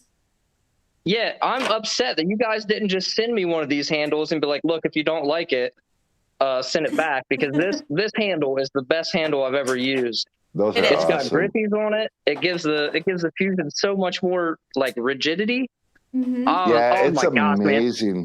I did basically a flat glass job with it. I did an excavator, which is all basically flat glass. And I was like, Yeah. man, this squeegee handle with this squeegee. I was like, what? I'm throwing this thing away, which I didn't make it to throw it away. It's just been in the bottom of the box. Because normally when I get done running around, I just set everything out and I'm just done. I clock out for the day. Yeah. But No, I Yeah, would I'll tell you love to pull Jordan on here, because Fusion Tools is one of those companies that we really, really, really love. Because, you know, they're tinners too. And the tools that they're Yeah. putting out, this is stuff that they're making because as they are tinning, they're saying, ooh, you know, it'd be really nice. Ooh, you think what would be cool? So, you know, we like supporting them. You know, they are a smaller manufacturer, but everything they're designing is coming from real world experience. So those products are just going to be better. yeah. Side note, that carpet protector stuff that Matt uses Yeah. on the door panels. When are you guys gonna start selling that? We don't sell carpets. It's plastic with sticky stuff on it. I don't know. I know we have a roll of it at our shop. You know, we started investing in such things, you know, during COVID times because we didn't want people's germs. So we would go out and cover the seats and stuff. But I don't know. We'd have to. I'm less Bug Rick concerned with about the that. germs and more concerned about the clean streaks if you don't Dog get the window hairs? wiped down fast enough. So Yes. I was like, since I started, I was like, man, I need to find something. And I guess I didn't really look super hard, but I thought surely somebody's found a way to do it. And I know there are those Yeah. door covers if you take the sweeps out, but I don't like taking stuff apart if I don't have to. Yeah. Mainly for the liability, second for the time. I think But the then problem, I saw him do that on that yeah, Corvette, then you were and I was like, like, hey. Yeah, I'm no, like, I all right, feel where like do they get it? with tint, you know, our industry is so small that someone will be like, man, you know, it'd be really cool. Like, we need this thing. And we don't know it, but usually another industry has already made a thing that would work for that. Absolutely. So peruse Home Depot is the moral of this story. So I can get that at Home Depot. I don't know, but I know that the stuff we were using before that we did, it's it's in like the paint section. It's like blue painter's tape, and then you know those like produce bags from the grocery store? It looks like it's got those connected to painter's tape. Okay. But it Oh, drop unrolls. Yeah. I don't know. I don't paint. I want the roll. I want the roll of sticky stuff that Matt has. I don't Matt. have time for the Oh, is Matt cheap still broken watching? stuff. Matt, if you're still watching, tell us, where does it come from? And in He 2 might- months, I expect you guys to have it on the website with your own Sun Ooh. Distributing logo on it and Ooh, stuff. Okay. Challenge accepted. Just add it. I mean, We're gonna I just want slap it to be a sticker one- on it. I want it to be a one-stop shop. I don't want to have to go and order stuff from 3 different places. It Hey, was bad Rick. enough when one of my rolls of Avery drop shipped. I got Oh, half my order from you guys, and I was like, I'm missing this one roll in it. Then I got an email that says your order's now complete. It's like, it's not complete because it's not here yet. You're but like, I don't see it did it. show up. It did show up. Yes, Rick. What? He has challenged you to start carrying the rolls of the sticky plastic stuff that Matt uses. Yeah. Home Depot, called Carpet Shield. So if I go to Okay. Home Depot, I'm gonna have to. We can't But go to yeah, Home it's Depot. carpet. No, You you can gotta get go to who they get it from, and then Yeah. get it in bigger quantities so it makes sense. And then, like I told her, put your Sun Distributing logo on there. That would be so cool. Nobody will One ever stop know where shop. it came from. All right, Brittany, you hear that? Exactly. That's your weekend homework. Well, You gotta- I gave her 2 months, let but me you gave me a note it. week. We note gotta note that shit because I'm gonna need a little help finding the manufacturer. Tomorrow we got our Fusion order coming in. I'm pretty excited about Yay! that. We'll have cropped orange crushes back.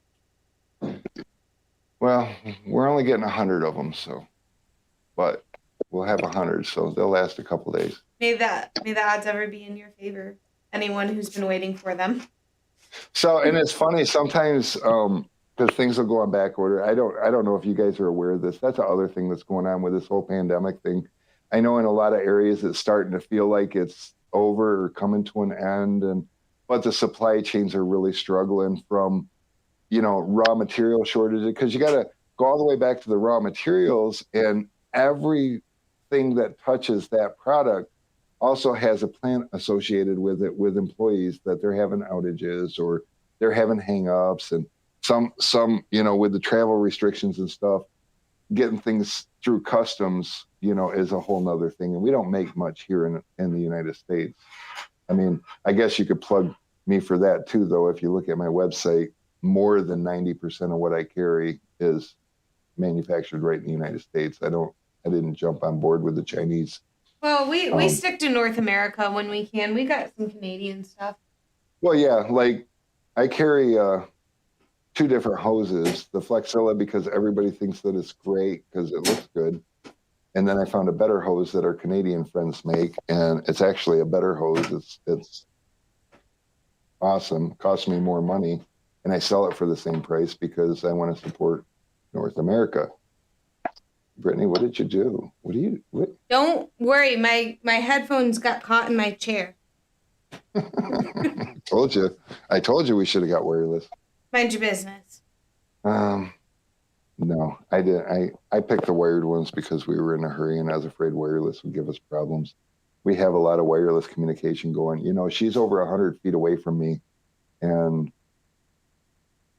I'm casting just like you are on the link, because we tried running the cords and running USBs and stuff that far.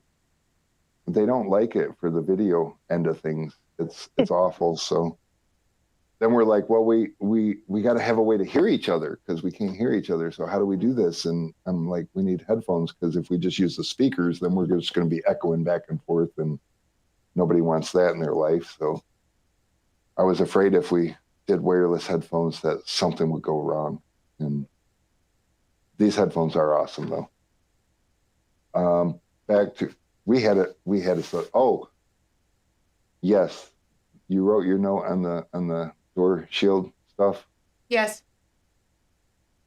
Maybe we'll call it door shield.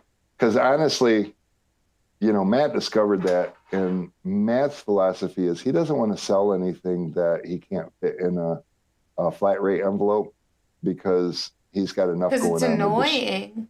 Well, not just that, but I mean, so he's got a new baby at home and he wants the family time. He's also got a shop because one of his neighbors called the police because he had somebody over to his house that he scented their car, because he just really wants to do the YouTube thing.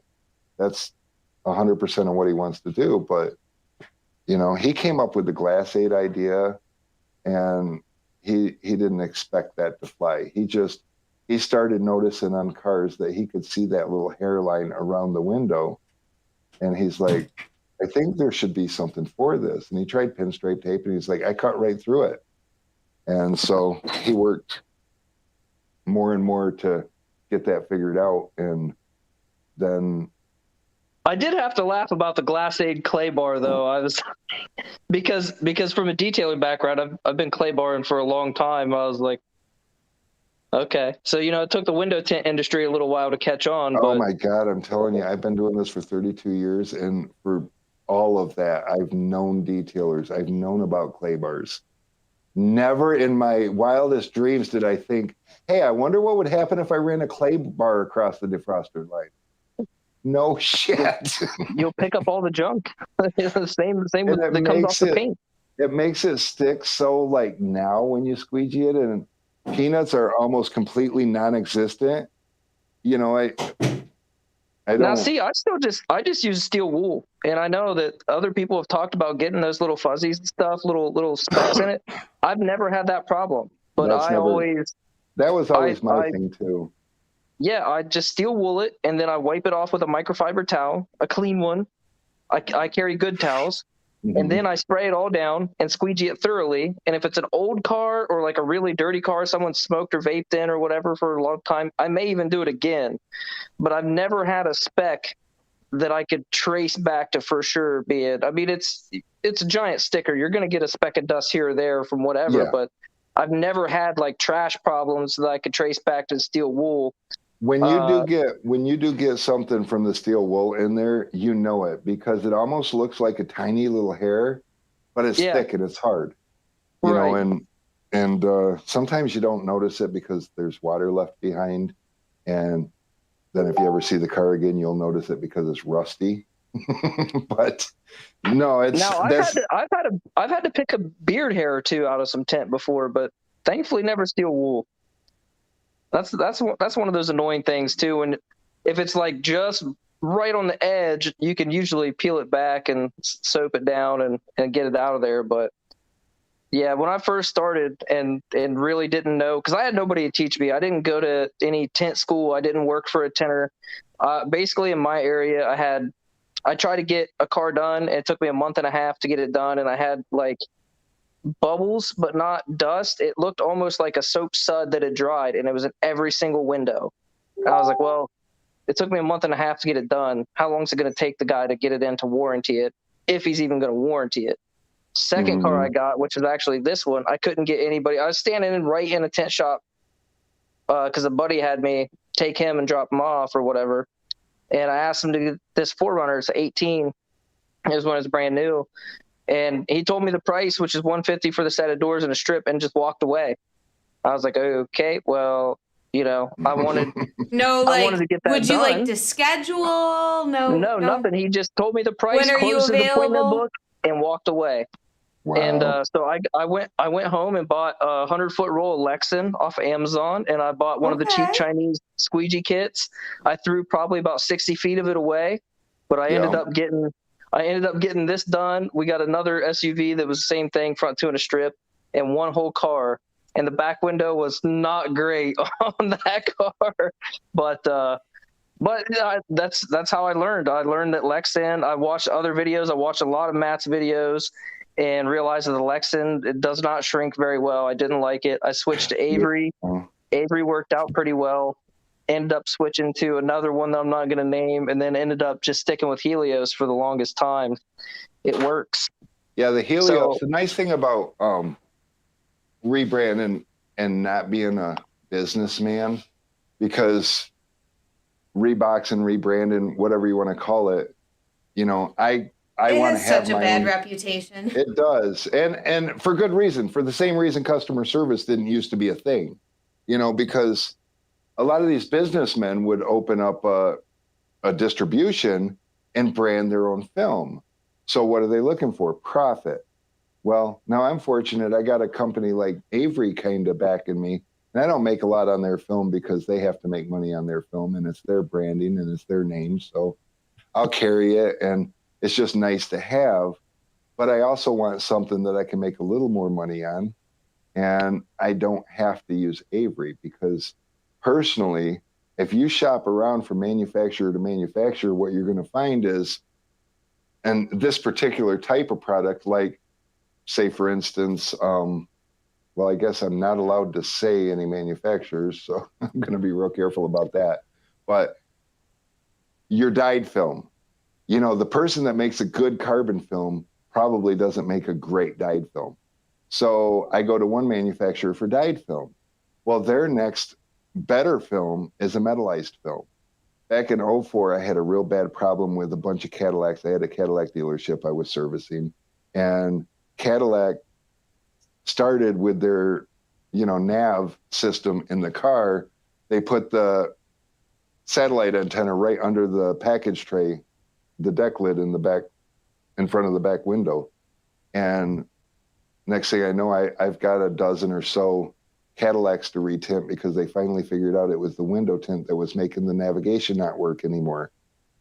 And I used an HP film because it was a better film. I've always been into giving my customers performance, you know, and so I don't even mess with that. So I can't buy the next level up stuff from them. I don't carry, you'll notice I don't carry Avery's HP. They tell me there's not a problem. I'm like, yeah, go buy. I don't care. I'm not interested in, there's no problems. There was no problems with the film I was using until there was. I don't need metal in my film. It's not necessary anymore. I'm going to go with a carbon, but I had to go to a different manufacturer. Now there's a lot of manufacturers out there that sell carbon, and a lot of them sell it for a lot cheaper than what I buy my carbon for. But I got to go to the manufacturer of my choice with the carbon that met my specs. And they also make a pretty fantastic ceramic film too.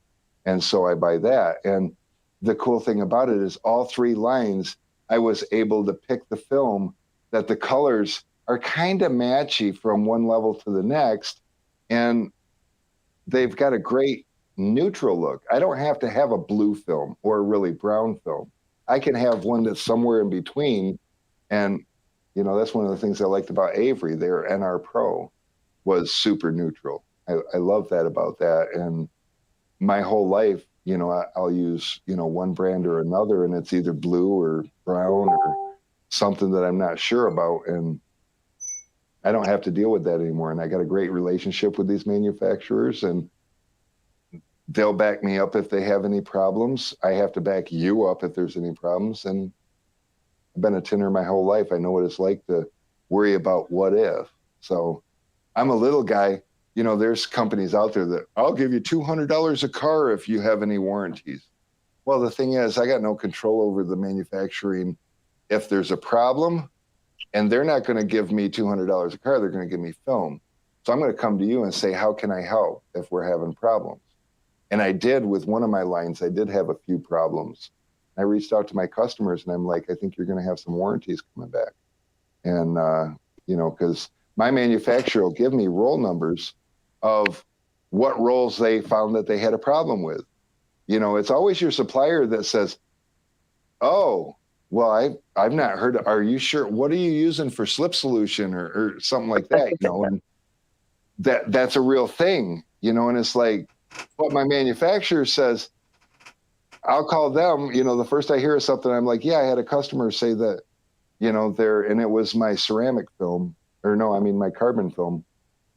And it's like his 20% carbon film came back bubbling, and, you know, he bought it on this is his roll number. And he's like, oh yeah. So they're not volunteering the information, but if I have any problems with their film, they're then saying, okay, so here's the roll numbers you would have gotten And then from that point, it's up to the supplier as to what to do with it. Do you call the customers? And I'm a firm believer that you reach out to people when you know there's a problem or potentially going to be a problem.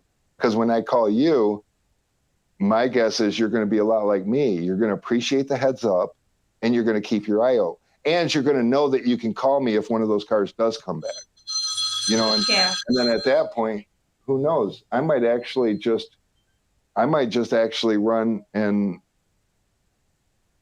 help you retin it. I don't care. You know, if Well, depending on how close you are.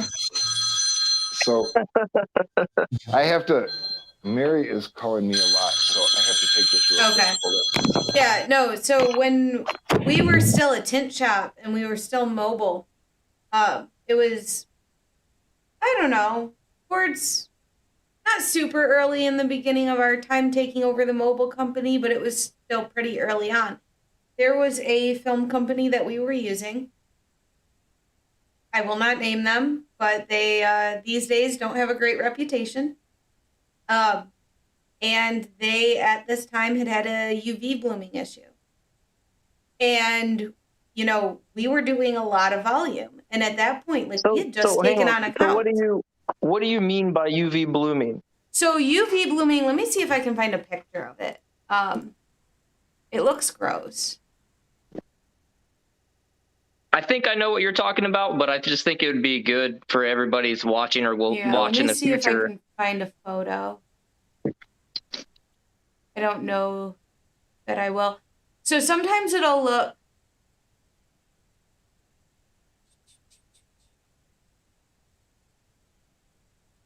Yeah, I'm having a hard time seeing it. Just finding it. So UV blooming. Rick, you can probably describe better what it looks like while I'm looking to see if I can find a picture of it. UV blooming almost looks like snowflakes.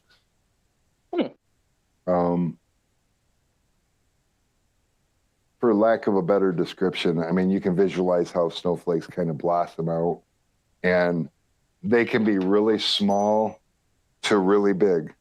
And I've had my share of issues with UV blooming. Yeah. We had a manufacturer that we used before we ran into Anita, who is now Avery.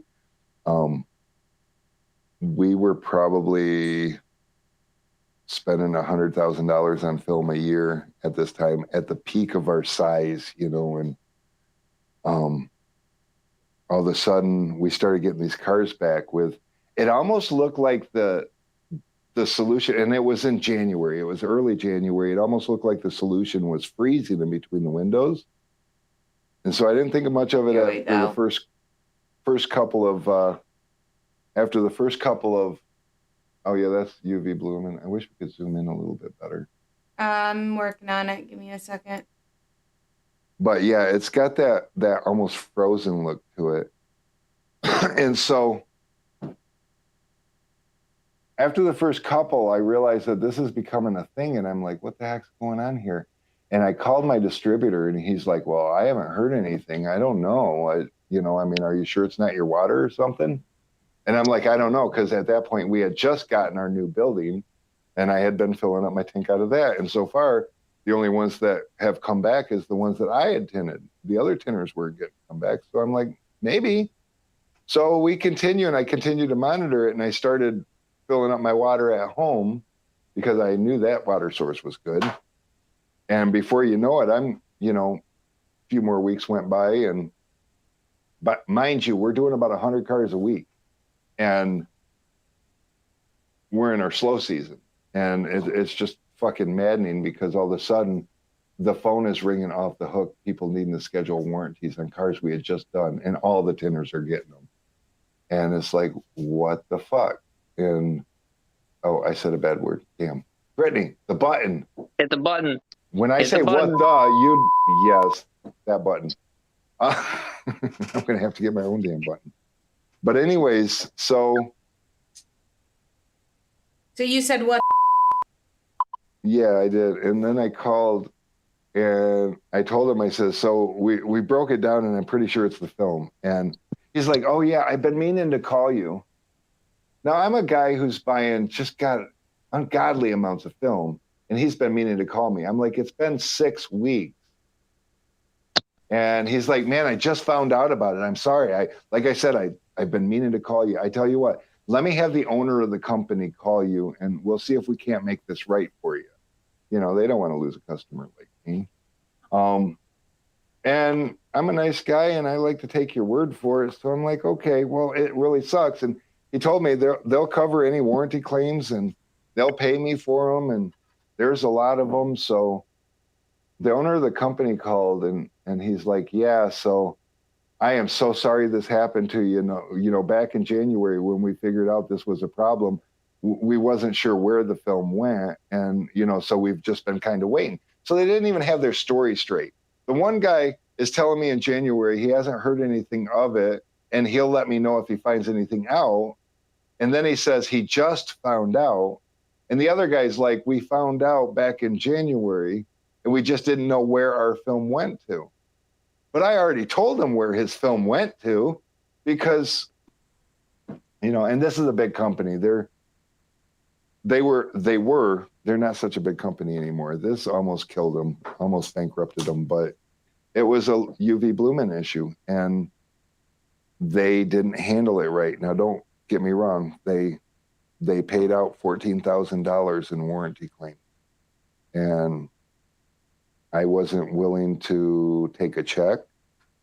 They still had pretty solid architectural film, but I told them just to give me a credit, and I'll just use it up in architectural for flat glass film. And they were cool with that. And after my money finally ran out and I ordered a roll of architectural film and I got the bill for it, because I trust people too much. I didn't pay attention, but when I got the bill for the first one I had to pay for, it was like double what I'm supposed to be paying. I called him up and I'm like, what the hell, dude? And he says, well, you're not buying automotive film from me anymore. I can't give you the prices I used to give you. I'm like, how long have you been charging me? How long has this been going on? And he's like, since you stopped using our automotive film. I'm like, so wait, you doubled my price and never told me about it, and you just dwindled away that $14,000 by charging me twice as much, and now you're going to charge me twice as much, and this is your resolution? He's like, well, if you want to buy automotive film from me, I'll give you the old price. I'm like, how about I'll never buy film from you again? And I have never given that man another dime. And there's a couple of his films that my customers really like that was really hard for me to walk away from. But I'm sorry, I don't do business like that, and I don't expect you to do business with me like that. You know, stand up and take your hits. Don't get me wrong, that hit costed them millions. But still, you're a company big enough to handle it, and you handled it wrong. And you wonder why today nobody's got anything good to say about your company. It's not because your product's crap, because it's probably not. It's because nobody Customer really got, service did not exist. It didn't exist. And I felt, you know, I know people that's lost their shops over that because they weren't as big as me and they had to cover their own warranties. And, you know, when you're having 3 and 4 cars come back a day that you have to retint, how much room does that leave you to make money? You know, and you have to take care of your customers. What are you going to do? Tell your customers, yeah, well, they're not really taking care of me, so I'm not really going to take care of you. You know, and we've got some people like that in my area. They like to use a lot of AutoZone film, and I tell you what, man, I love it. Honestly, because I usually get at least 2 or 3 a month, and I'm just small time. I don't try to do volume. You know, 2-3 cars a day is just fine by me. But you know, that AutoZone tint peels right off, easy peasy. And you know, those individuals have some issues with customer service or lack thereof, and you know, they aren't how do I put it, not doing things legit. They're just kind of trying to fund a habit, if you will. Yeah. And so, I mean, it works out great for me. So one of my favorite things to tell customers, potential customers that want a discount, is we do this as a career, not for beer money on the weekend. You know, it just, there's a lot of people out there doing it for, for lack of better terms, beer money on the weekend. Yep. And those guys will give you a deal because they're desperate for your money. I'm not. I've built a life around this thing, and we've had a whole, just like, I can't even think of an analogy, but you don't walk into Meijer or Kmart or more places probably have Walmart. Yeah. They probably don't know what you mean. Yeah, I guess I'm a Michigan guy. Pretty much everyone One has thing I've Walmart. noticed though is those customers that want a deal from you are they're the customers you don't want anyway. Oh, they're If I gonna had be a dollar for up every your time- butt. If I had $1 for every time somebody was like, "Man, you treat me right on this one, I'll bring you all kinds of work. I'll tell all my friends about you," and then like first starting out, and I know a lot of guys that are going to watch this, or girls too, or whatever, are going to watch this, and they're probably going to feel pressured when they're first starting out to make those discounts. Instead of charging $100 for a set of doors, they're going to do it for 60 or 80. Don't do it. It's a trap because they're telling you that they're going to bring you all this work. They won't. Yeah, they're won't. going to You'll tell probably all never 2 hear of from their them again. friends. Mary, They probably won't even. You'll never hear from them again. that's another thing That's just Mary my put into experience. place for the people that want discounts. We have a solid rule over there now that we give you a 10% discount on your 5th car.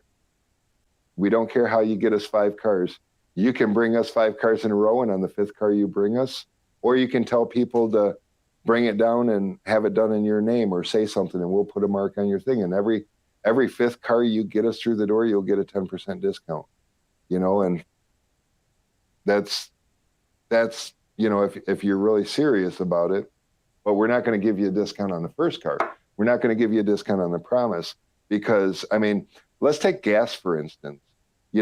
Gas is, well, it's all over the board right now, but gas is however much it is per gallon. You don't go into a gas station and say, "Oh, come on, I use so much gas, I buy so much gas, and all my friends come here. Can you just give me 10 cents off a gallon?" It doesn't work that way, or an oil change. You go down and get your oil change, they're already doing it for $16, $18, $20 to change your oil. You don't walk in there and be like, "Hey, come on, you can do it for 14, right?" No, you pay whatever it is. Or you take your happy ass out in your parking or driveway, jack up your car, and drain your own oil and put your new oil in. And, it's like, so that's our industry too. I know it's not rocket science what we do, but it's a talent. You had to learn how to tint. You understand. Every other tinner watching the stream understands that we have You just worth. got to get your customers to understand that. And anytime I see a back window with the X through it, the silver X, because they didn't know how to shrink it, I like to take a picture and post it. Like, I know somebody that can do it cheap or special. So if you don't want your window to look like that, you need to take it to somebody that has a reputation for doing it right.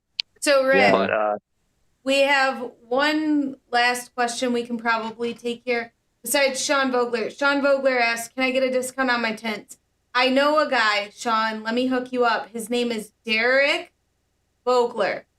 Call him. He will hook you up. He will take good care of you, and He knows people. He has He'll friends. probably even give you like a family discount because your names sound a lot alike. Right.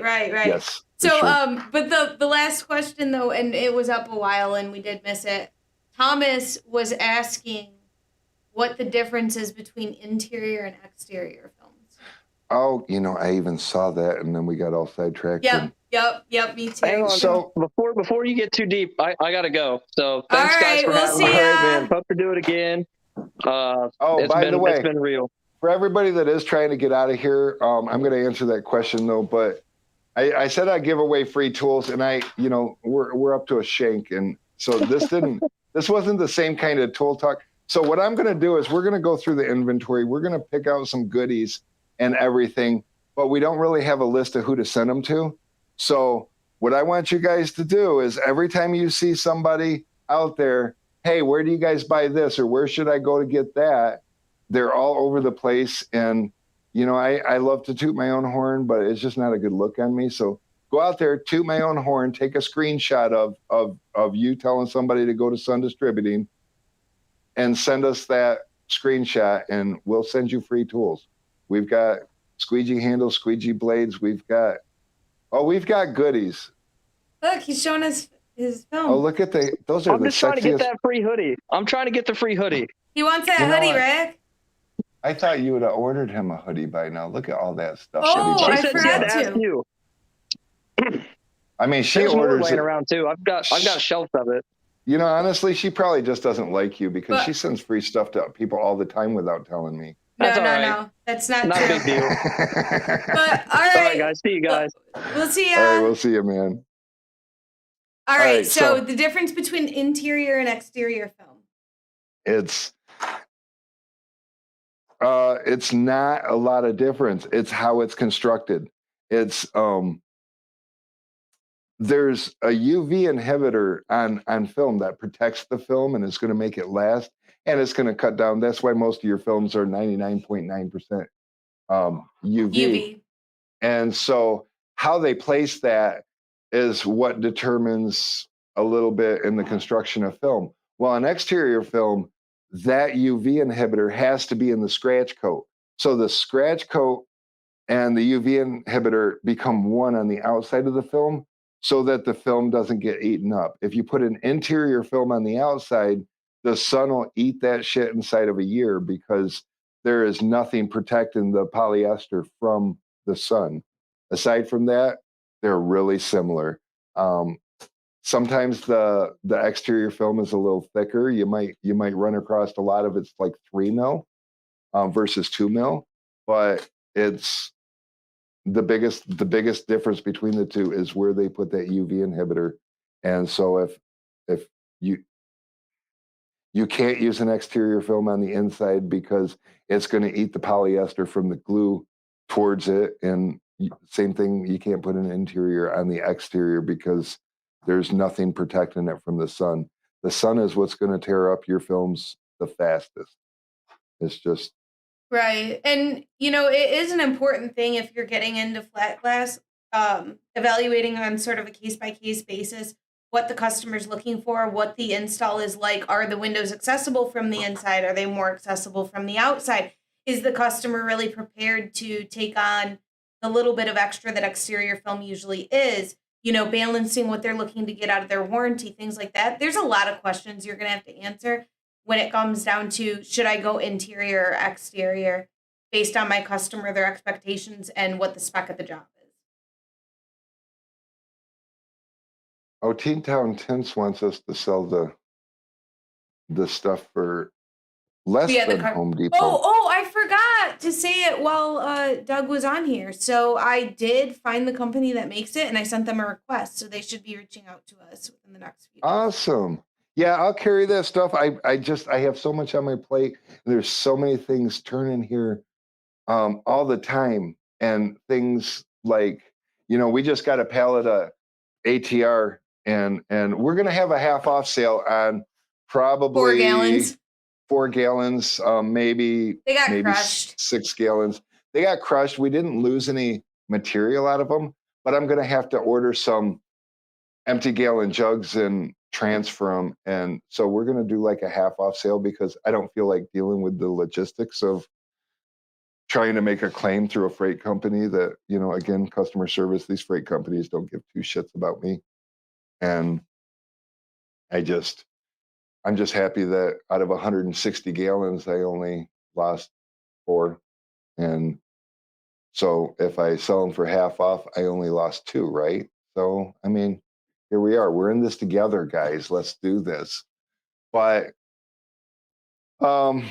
little sneak peek coming up, we are going to be doing bunches of giveaways. I mean, and I'm not talking little giveaways. I'm talking big giveaways. Yes. I'm going to be giving away probably 5 tint kegs. I just realized I may have over. And they're special ones. Oh, and they're special ones. We're not talking the shit. We can't tell you what it is yet, but I they're need special. the beep button. I need my own beep button. I keep saying, yeah, that. I don't even remember where to find. Oh, soundboard. That's right. Yeah. So these giveaways that are coming up, there's going to be 5 different ones, and there's a theme to them. So Yes. all of the products in it are going to be in a similar theme. So And pretty we can't excited tell you about just that. yet what it is, but we right, can tell because you it's that- not just us doing the giveaway. It's a partnership. So and we can't it's- announce yet. But they're going to be prize packs, And they're going to be big. lots of stuff. Lots of stuff. And it's going to require something from you guys. I need you guys to help talk about us because we're amazing.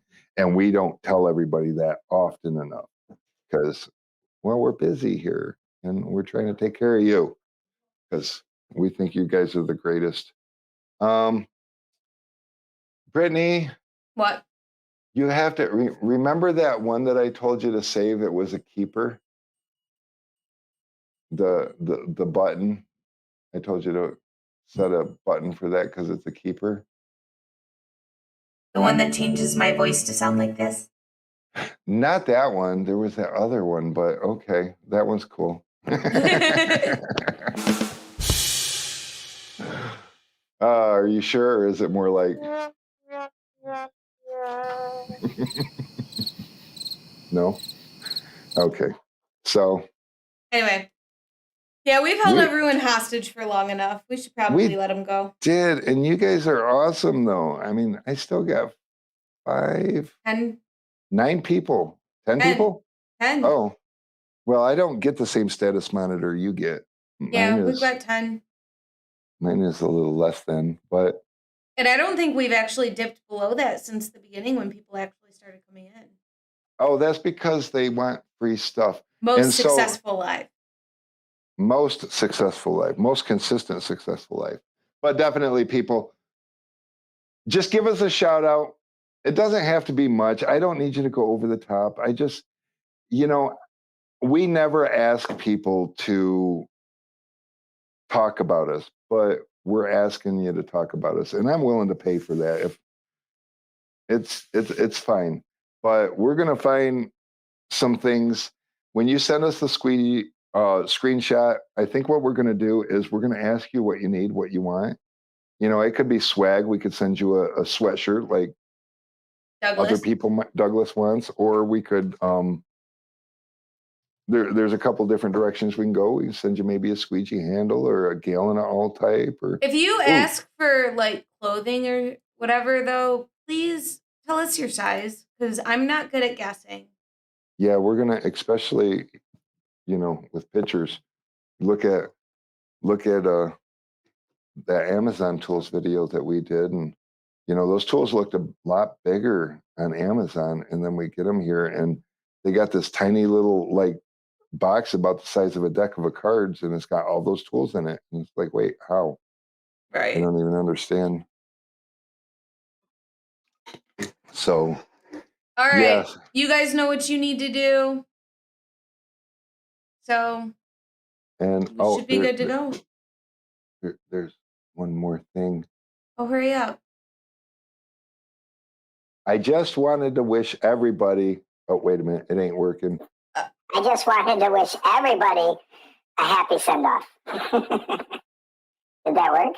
Happy Matt's anniversary to everybody. Oh yeah.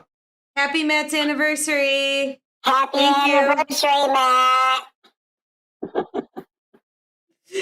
All right, guys. Thanks for hanging out with us. We will see you guys later.